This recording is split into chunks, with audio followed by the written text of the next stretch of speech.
What if the weakest Viking was actually the only one who understood dragons? In How to Train Your Dragon, Hiccup grows up believing he has to be strong like the others to matter. But the movie flips that idea completely.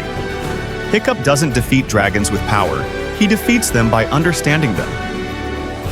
Every move he learns in training comes from watching Toothless first, which proves dragons were never mindless killers.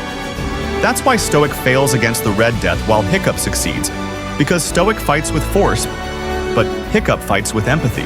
The real victory isn't killing the biggest dragon, it's breaking the cycle of fear between humans and dragons. And that's how Hiccup becomes a true leader, by being different, not by fitting in.